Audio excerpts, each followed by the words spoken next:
It is round 3 of the Nations Championship, and in this video I'm giving my preview and predictions for every single game this weekend. There's some really big games, I'll get into them now, but if you do enjoy the content, please don't forget to like and subscribe to help the channel grow. I really do appreciate all the support.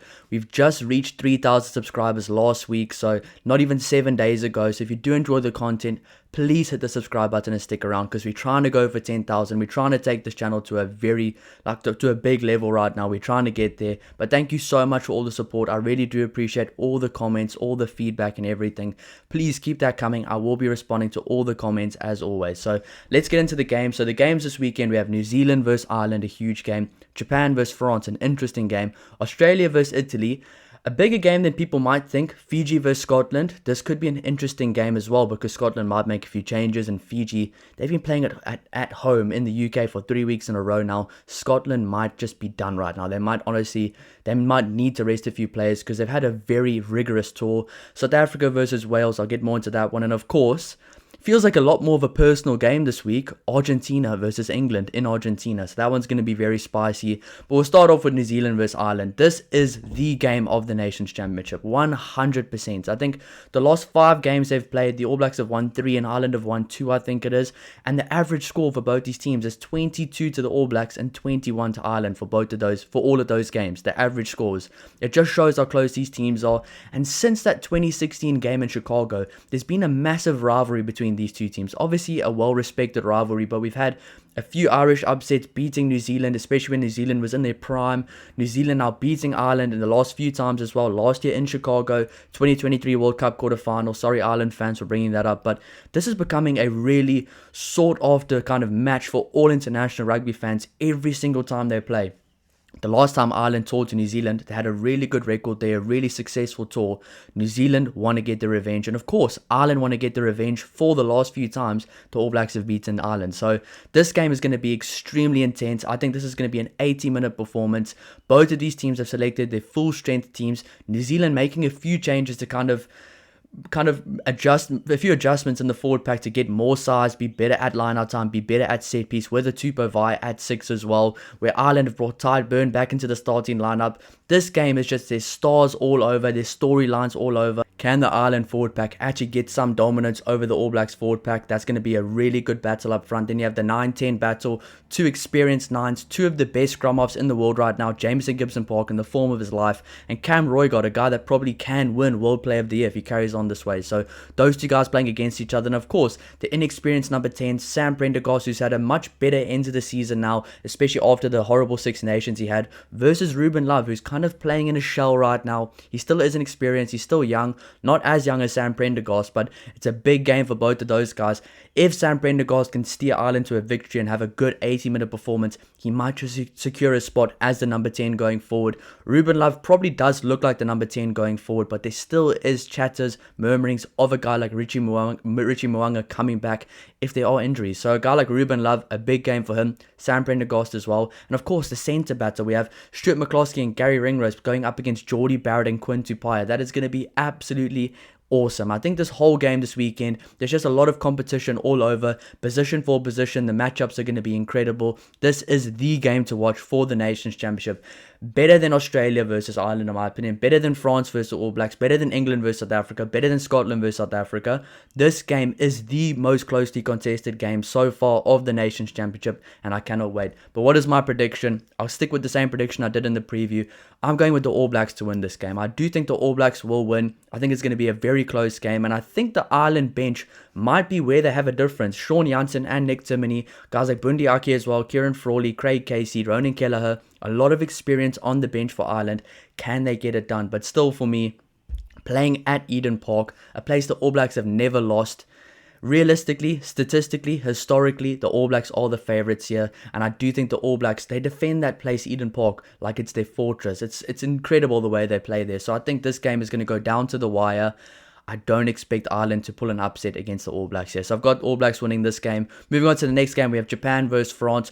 Both teams playing some beautiful rugby recently. France actually probably will feel disappointed to not have beaten the All Blacks in that first game. They've been playing some excellent rugby, and they still stuck with Roman Ntamaka at 10 and Matthew Jalibert at fullback, Fabien Bralbery and Yoram Mofana as well. This backline from France is looking really good with a lot of energy, a lot of pace, a lot of up-and-coming young stars as well. this could be one of the backlines they use going forward, especially adding Antoine Dupont there as well, because Intermac's still there. They still have Ramos coming back. They've got so many good options, but the key thing for me now, Mathieu Jalibert has to be there. Maxime Luku has to be around the 23 because these guys are playing some incredible rugby. And I mean, you have guys like Lenny Nushi as well, Marco Gazzotti playing some incredible rugby up front in the forward pack.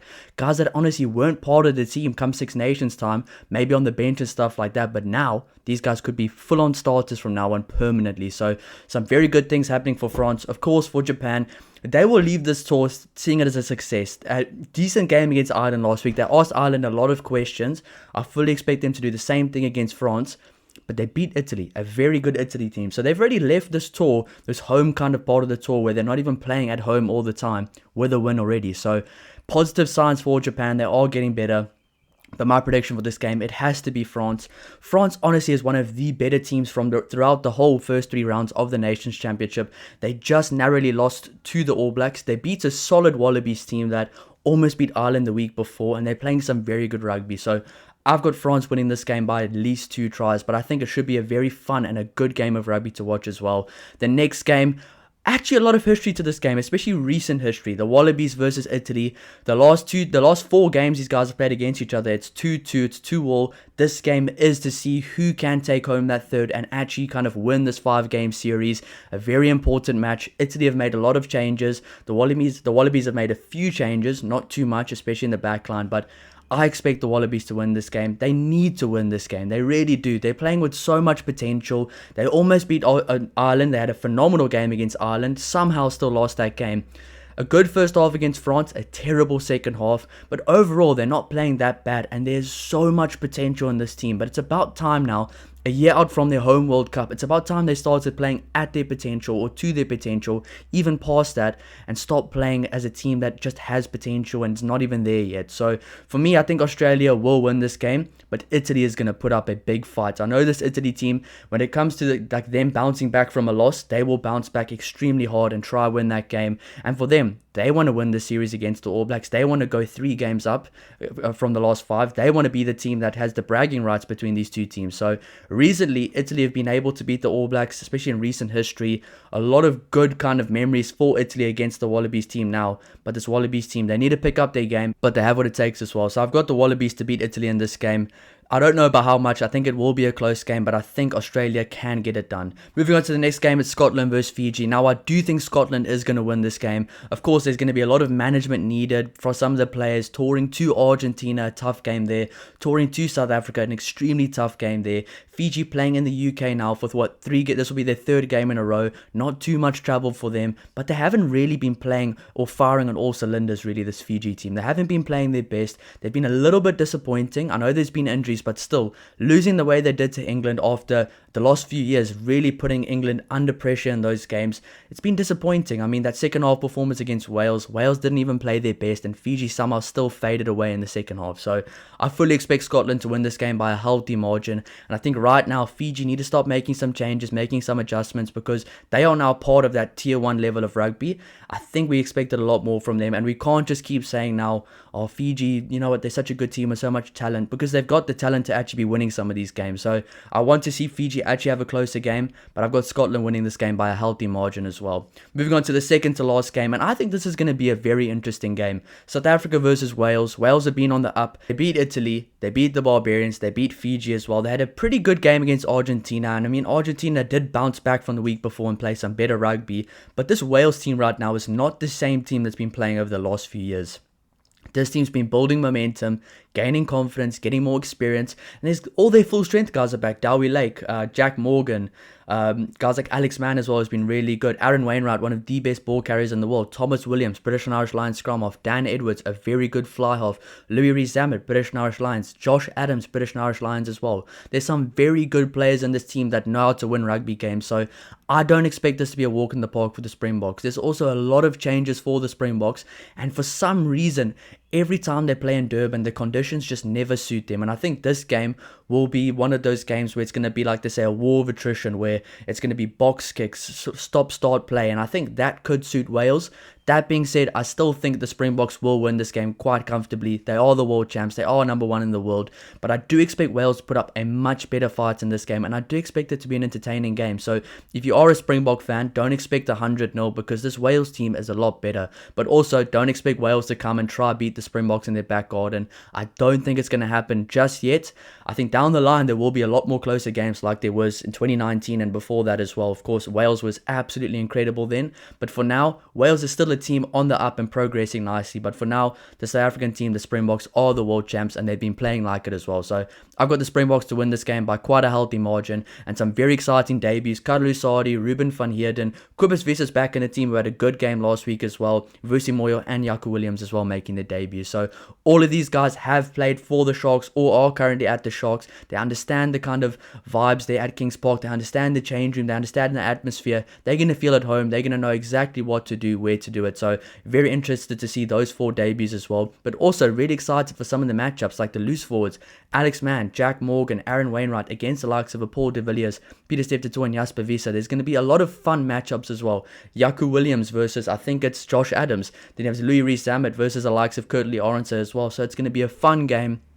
But I do expect the Springboks to win. Now moving on to the final game. This one is going to be very spicy. If you've seen the clips already of England kind of going there with the bus during the Argentina football celebrations and the spectators already hitting the bus, I think this game is going to be very intense. The atmosphere is going to be awesome. And I think just seeing that clip, some of the Argentina fans would have probably bought tickets for the game already, because Argentina's not playing on Saturday for the football, so most of their fans can be there on Saturday to watch the rugby. I think it's going to be a very interesting game, a very intense game. Both teams are going to play with a lot of passion, but I do think England is going to win. This is not Argentina's most strong. This isn't their strongest team. This isn't the most strong team they can put out there. There's no Marcos Kremer. There's a lot of guys not playing as well. I mean, from Argentina, if you look at this team right now, it almost looks like a half Argentina team they've selected with a lot of good players that they have available. But I think England have gone for full strength, a very good team. England want to win this game. They want to prove a point in Argentina and kind of swing things around. They had an okay performance against the Springboks, not their best. Good first half.